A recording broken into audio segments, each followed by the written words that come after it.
On this episode of Three Tool Players, we congratulate the first woman umpire to call a game behind the plate and discuss the prospects of women playing baseball in the big leagues. Also, something is rotten in the Empire State, with both the Yankees and Mets tanking, and Mo Rivera needs to stop shagging flies. All this and more on this episode of Three Tool Players. Welcome to Three Tool Players. I'm Chris Spear, and alongside me, as always, are the Hammer Brothers, Brian and Dan Hammer. Say hello to the internets, fellas. Hello to the internets, fellas. Ahoy, ahoy. Wow, what the hell was that? Clear your throat or something, brother. Jesus, that felt like evil. Like, yeah, exactly. I've been smoking Luckies 2 packs a day. Jesus. For 20 years. I Well, love Flavor Country. Flavor Country.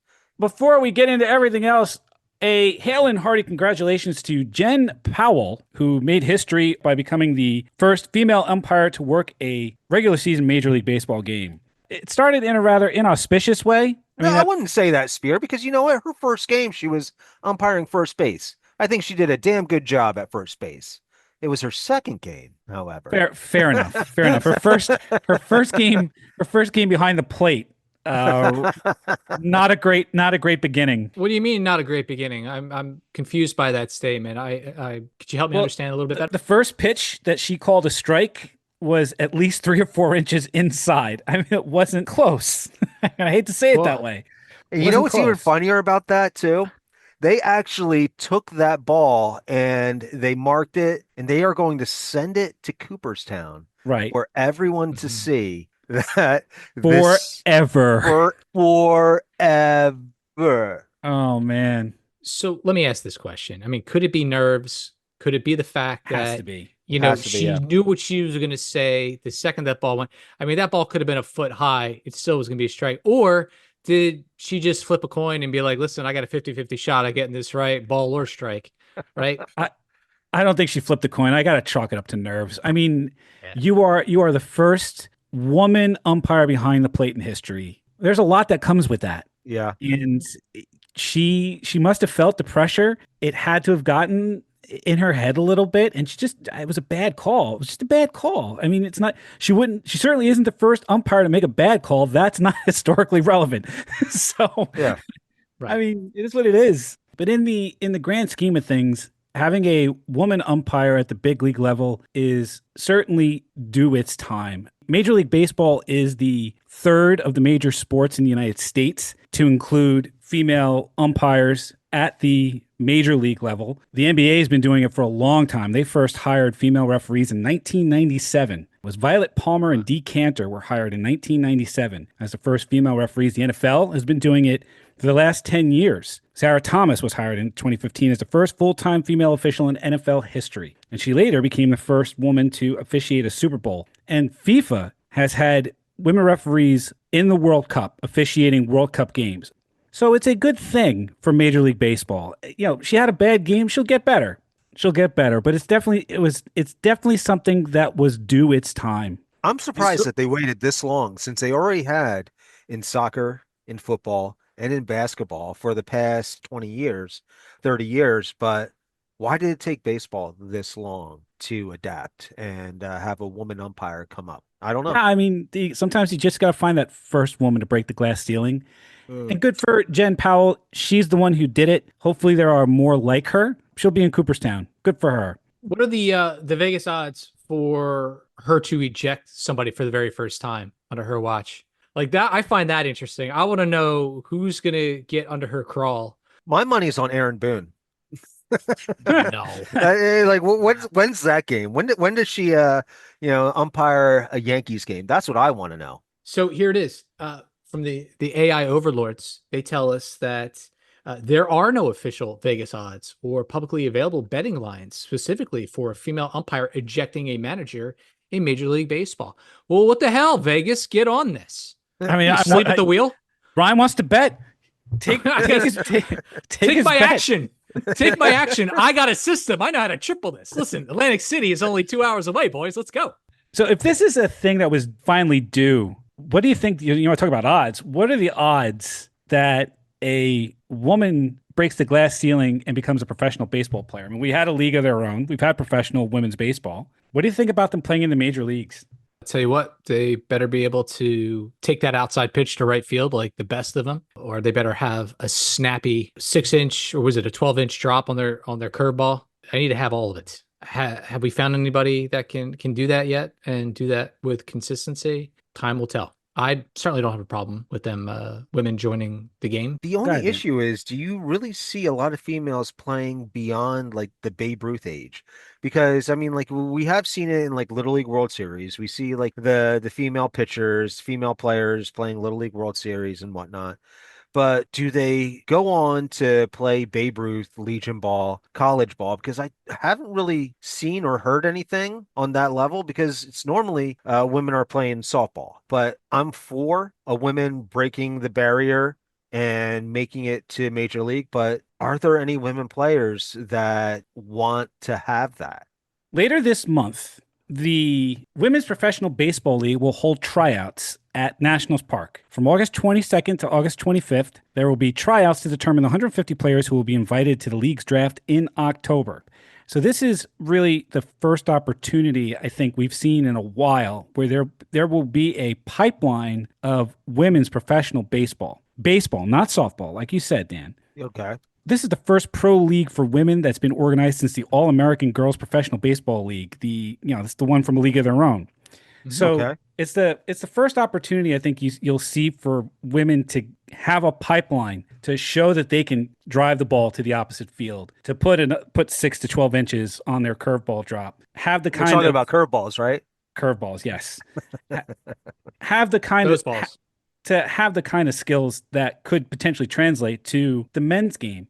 Baseball, more than maybe football or basketball, has a better chance of a woman being able to compete with the men, I think, in my opinion. I agree with So, that. so that's a good. I'm going to take a counterpoint to that.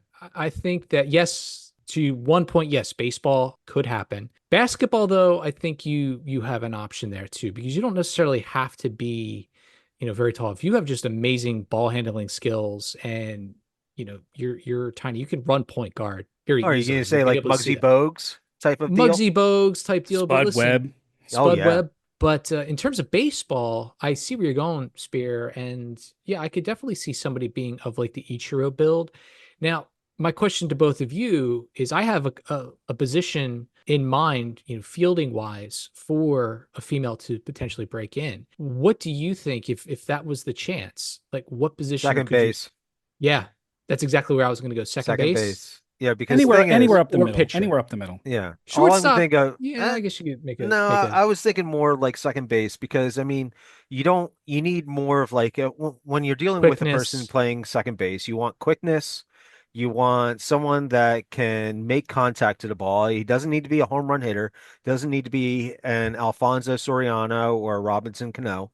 He Or just Ryan Sandberg. or yeah, RIP, but just need to be fast, make contact, just make the plays out in the field. Now, when you're dealing with the outfield, I mean, like you guys, you want to have someone that has a little bit more pop. If guys are hitting like 20 to 30 home runs, play the outfield, that's what you want from an outfielder. I'd agree with that too. Spear, what are your thoughts? Well, I mean, look, it's impossible to say because you don't know how strong her arm is. You're making an assumption that she's not going to have a cannon, that she won't be able to throw hard, and I think that's a failed assumption. And No, I think I wasn't. if you put somebody in the outfield, Tony Gwynn was a right fielder for the Padres for his entire 20 season career. He never hit 20 or 30 home runs in a season. Ichiro didn't hit for power, but he had a cannon in right, so he could get the guy out at third who tagged up. I don't know. For me, I don't see why a woman couldn't play anywhere on the field. First base, third base. If she's got a cannon, she can make the throw for third to first, and go ahead. God bless. You got to look at the player's physical attributes just as like you would any other guy. So what about behind the plate? If she's willing to take a beating, because those guys take a beating. I mean, if they she's take a willing to beating all day long. if she's Yeah. willing to take the beating day in and day out, then put her behind the plate. Put the gear on her and get her back there. I mean, who cares? Well, I will say this. I think that if you and I were having this conversation, say maybe 20 years ago, it would have been a different theme because they've now installed rules since that time to kind of protect, catchers. I mean, if you look at some of the old school clips from, remember Pete Rose just, taking out catchers left and right and bowling them over. Yeah. The days of that are long gone, my friend. But having the way the rules are now definitely adds an advantage in terms of, less contact. But that still doesn't take away absolutely the foul tips, the wild pitches, etc., that come with the territory.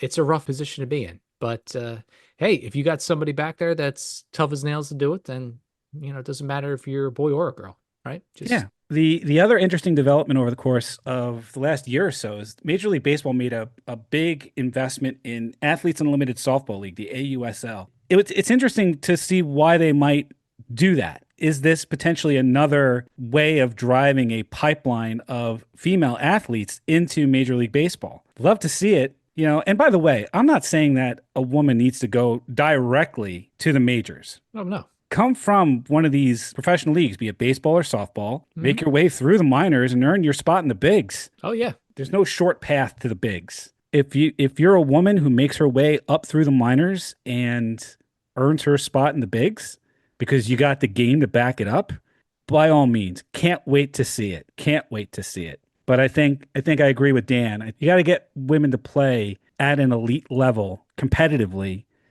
give themselves the opportunities. I don't know. I think it's an idea that's due its time. I'd like to see it sometime in my lifetime. If a woman can umpire a game, maybe she'll get to call a strike inside on a woman who's at bat. All right, Brian, it's time we face the music here. Something is rotten in the Empire State. I've been looking forward to this. Somewhere, shut up. Shut up. Mute him immediately. Just eat your cheesesteak and shut up. Shut up. Ugh. Let the two of us commiserate for a little bit and stop your gloating, or so help me God, I will have your mom come over there and smack you. Yeah. All right, the Phillies fan is going to stay quiet for a little bit. There You you guys can, just let us commiserate. Yeah, let us wallow in our dog day of summer. Yeah, you guys both, like lick your tears or wounds or whatever and hug each other. I'll stay quiet over here. I'm not gonna lick anything. Shut up. The Mets and Yankees have clearly stolen Joe Boo's rum. We didn't just steal the rum. I mean, we went out on a bender together. We stole his rum.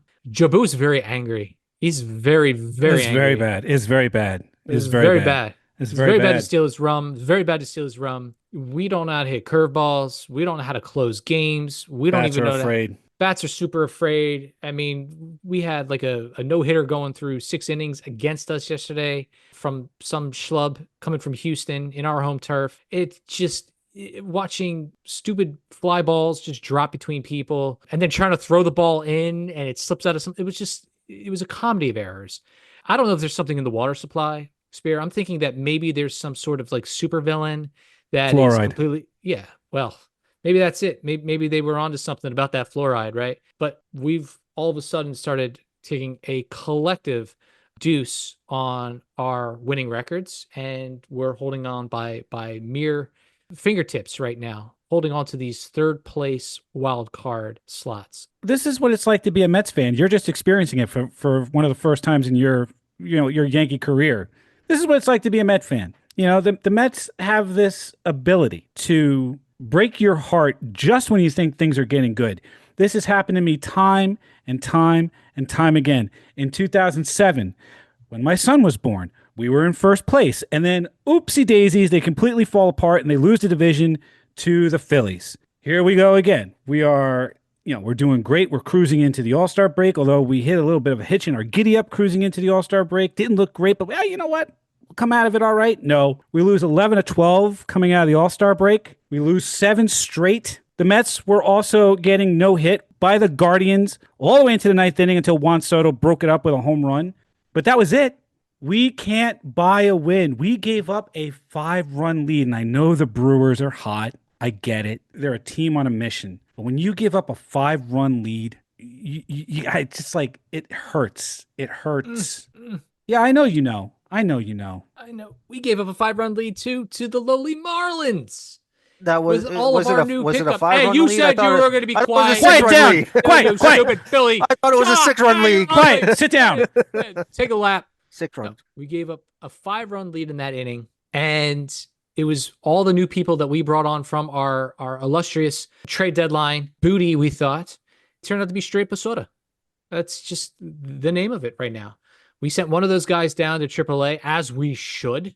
Anytime we have a guy named Bird on our roster, never works out well for our team ever. And I mean, I'm looking at the last 60 games. I mean, we're not playing good baseball, fellas. I mean, we weren't playing good baseball before the All-Star break. I mean, in the last 60 games, we are 26-34. It's not pretty.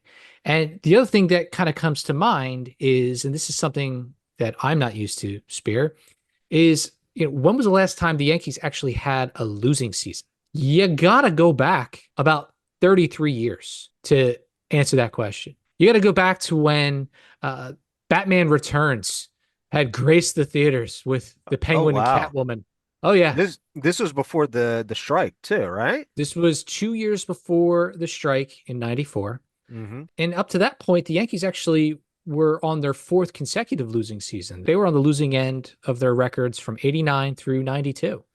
The way that we're playing right now, just uninspired baseball. I want somebody to just wake up. It feels like they're sleepwalking. And I think it does start with leadership. I said it before about Boone, but I'll say it now. And it's not even Bonehead, it's Boonehead. It's Boonehead all day long with this guy. Yeah, he's great for the team. Oh yeah, he's such a great guy with the players. Yeah, we'll get in someone's face. Tell them they suck once in a while. Ask them why they're getting paid what they're getting paid. I mean, find ways to motivate. There's ways to play kumbaya, and there's other ways to take someone's locker and throw it off to the side. Or better yet, run into admin, have his contract printed out, and then throw it on the field and take a whiz on it. Like, that's the way they used to do it. Just tell people that you're in DFA mode. You know what that stands for, Spear? Dual. Done effing around. And F could be fooling because this is a clean show after all. But for those of you that want to go a little stronger, you know what brand of coffee to be drinking. So let me ask you a question. No. I'm going to ask a question. Go ahead. Enjoy yourself. If you think if George Steinbrenner was still around, when would have Aaron Boone lost his job? Years ago. Years ago. Easily. Years ago. Easily. You think he would have been out by year 3? But this is a routine dance that happens on the New York back pages. Yeah. The why is Aaron Boone still here is a common refrain amongst Yankee fans. Go to social media, go to Reddit, go to any of those sites and TikTok.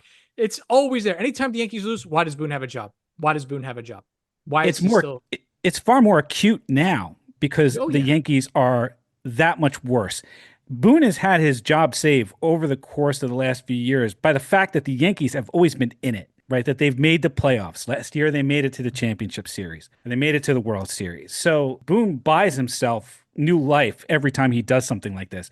But we play this game. Steinbrenner, I don't think, Brian, and I know you don't like it when Met fans speak for your illustrious Lord Steinbrenner, but I don't believe that the boss would have allowed Boone to have these he's like a cat. He's got like 9 lives. He would have just excised all 9 all at once a few years ago. No, he would have been literally put on a catapult and just launched. He would have been launched right out of the Bronx.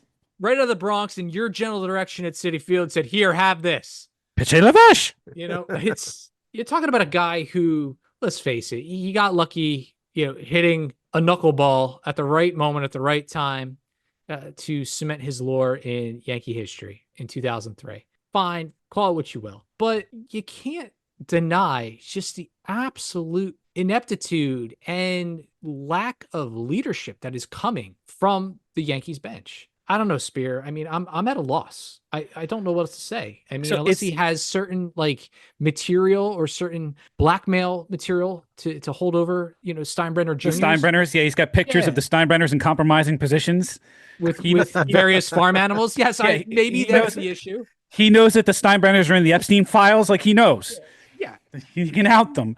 Look, anytime a team goes through a slump like this, and people are calling for Carlos Mendoza's head too, by the way. Anytime a team goes through a protracted slump, the first thing that happens is fans start asking for heads to roll. For the Mets right off the bat, it was Eric Chavez, the hitting coach, because it was like, what the hell? The Mets bats are afraid. Now, again, I think they stole Joe Buzrom, and I think bats are afraid because it's very bad. But it's very bad. That was the first thing. And even the media is now all over David Stearns during his press conference saying, do you blame the coaches? David Stearns, like a good boss, doesn't blame anybody and says, we're just going to play it out and we'll get better as we go along. And that's what he's supposed to say. People are calling for Mendoza's head, saying that the Mets are playing flat and uninspired.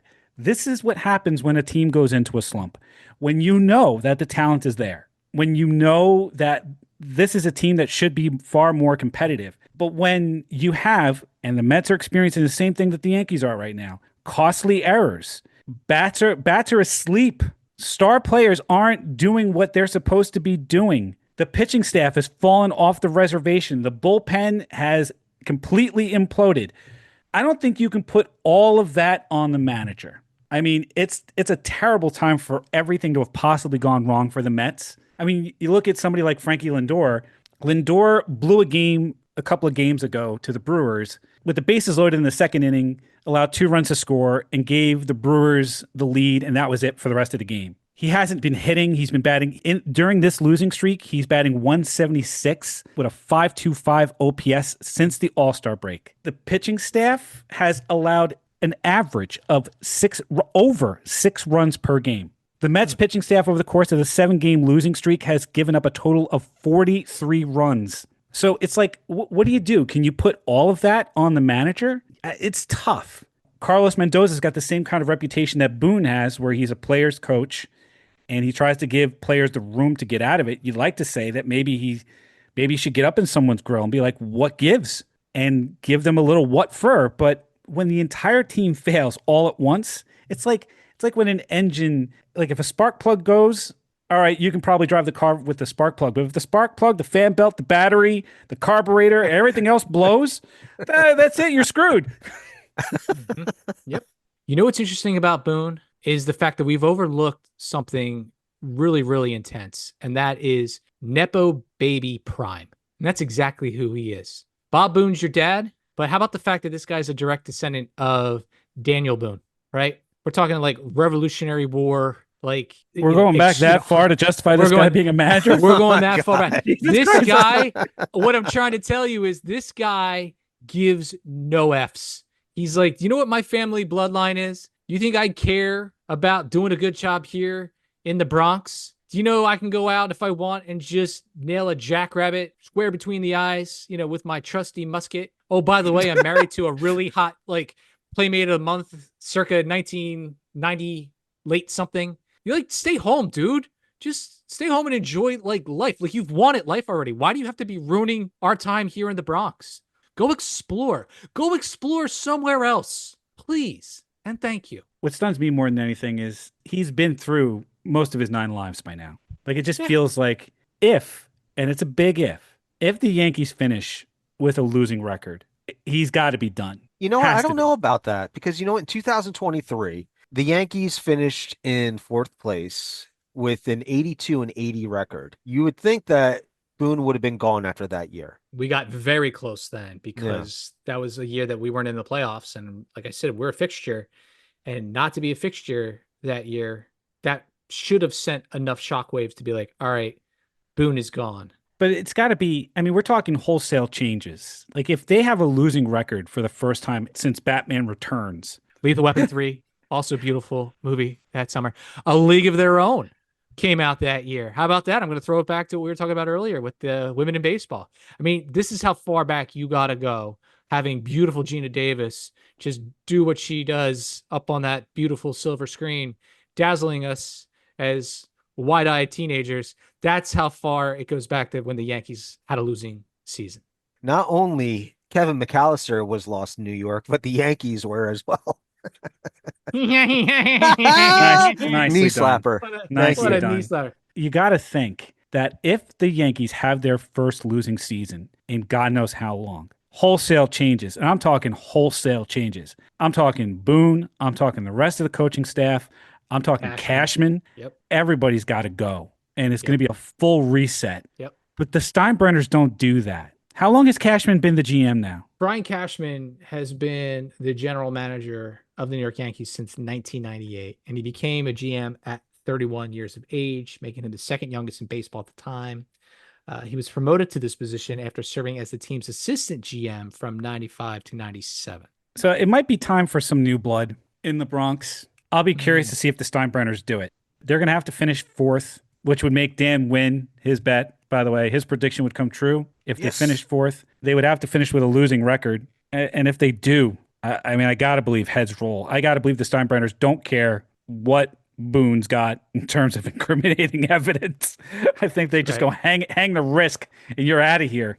I gotta be. Because I'll tell you what, Spear, just to close this, nice little bow for you in a very tidy package. Keeping 1992 in mind, the Steinbrenners have to do exactly what was entitled for the Best Picture winner that year, and they have to go in with the attitude of being unforgiven. Oh, nice. Oh, very See nice. what I did there? Nice, nicely done. Everything, all the deeds that happened this year, amongst others, they are unforgiven. And it is time to just fire sale. It is time to hit the old reset button. And it's a long time coming. So there, I have said my piece. It's not as dire for me with the Mets. Some of it is the shine is worn off of last year's run. I don't think the Mets are this bad. I don't think the Mets are this bad. I think everything has gone wrong all at once. And I think it's going to take something. The Mets are going to need like something to unite the team again and get them back to what they've demonstrated they can do. The Yankees have been iffy kind of all season. And now that the Blue Jays and the Red Sox have woken up, I think the Yankees are showing their truer colors. But the Mets are a good team. They're a better team than what they've shown these last 12 games. They need a grimace. They need something to unite them. Mendoza did it before. He did it last year where he pulled them out of the absolute tailspin they were in all the way through the first 2.5 months of the season and got them to where they were, where they got all the way to the championship series. I still think the Mets can do it. It's still early in August. You still have another month and a half left to play. If they can stay competitive and they can stay in the wild card, we've said this any number of times, you do not need to win the division to make noise in the playoffs. The new system now almost guarantees that if you get hot and you get into the playoffs on a run, like the Mets did last season, you can make some waves. So that's my hope right now for the Mets. I'm going to try to be a different Met fan. I'm going to try to have a little positivity. Try not to wear black every day like I have been for the last 12 games because it's brutal, man.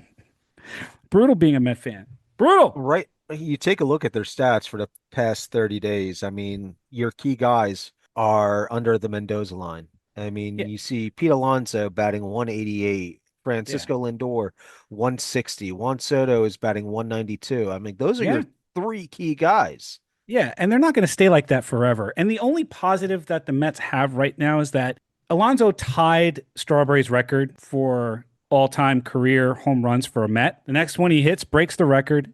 It's a good thing for Met fans. Maybe that's the thing, Maybe he breaks the record and the Mets, they wake up and like, holy cow. And then they all start getting going again because those numbers are insane. Those numbers are insane, and it's not going to stay like that. It can't possibly. These guys are too good. They're too good a ball player to stay below the Mendoza line for the rest of the season. It's just not who they are. I mean, Lindor's been tanking balls all season, so maybe, I don't know. Maybe he's tired. Maybe the baby's keeping him up at night. Who knows? But I just don't think the Mets are this bad. I just don't. The last thing I'll say is this, and I think this just applies to both New York teams. It's very important to stay hydrated, and I don't think they're doing a good enough job of staying hydrated, boys. You got to stay hydrated. Got to stay hydrated. We got to have it. We don't want kidney stones. We don't want bladder stones. We don't need people cramping up in between games or in between innings. It's time to hydrate, boys. Let's get going. Yeah, nobody needs to be pulling ligaments in their elbows again. I mean, you saw Mo Rivera this weekend. He's got to have surgery now. Poor guy. He was pulling a Howard there, little hammer. What was he doing? Where was he playing? I think he was shagging flies. Believe it or not. Oh my God! Again? And Did it again? And yeah, but that was his. This was his Achilles, right? This time. So he basically did the exact same thing. Well, not the same thing, but it was 2012. He was going to retire that year, but he did one more year. He got injured in 2012 for, I think it was the same thing, shagging fly balls. And he was planning on retiring in 2012, but then, since he got injured, he's like, no, I got to come back for one more year. And that's basically what he did. In 2013, came back, lit up the world, pitched a 2.11 ERA, had 44 saves, and was Mo Rivera, and that's how he went out. And not only just that, the idea, though, too, is that he deserved his swan song. He deserved his send-off from the rest of Major League Baseball. I mean, if you remember when he went to Minnesota, Ooh, I remember. They gifted him a rocking chair made of baseball bats that he splintered over the years with his cut fastball. So this is a guy had to, just make his rounds around baseball. It was a good PR moment for baseball. It was a great story. It had great camaraderie. It was just a great ending to a very storied career. And Spear, to your point, yes, it was a freak accident that hurt Mo this weekend. He actually was, again, chasing a fly ball, but this time it was his Achilles, and he had to basically go under the surgical knife to get repaired. So we wish him a very, very quick recovery. We love you, Mo. Please, maybe just stay in the infield from now on. I think you chasing fly balls, that's like chasing waterfalls, my friend. Just don't go chasing them, my friend. Stick to the rivers and the lakes that you're used to. Damn it. Beat me to it. Spear. Spear. So tell us, what lakes should our listeners be hanging out in to listen to our drivel? Well, they can listen to... No. You guys don't want to talk about the Phillies at all? You guys just No, want to commiserate? stop making it about you. What are you talking about? Let's talk about the Phillies a little bit. We're not talking about the Phillies. Talk about Duran. We're not talking about the Phillies. You can listen to every episode of Three Tool Players on Spotify, on Apple Podcast, or on the YouTubes. Well, you can mash those like and subscribe buttons. Follow, like, subscribe, mash them. You can follow us on TikTok at 3toolplayers and on x.com at 3toolpod. For Brian and Dan Hammer, I'm Chris Spear, and we thank you for listening to this episode of 3 Tool Players. Go Phil!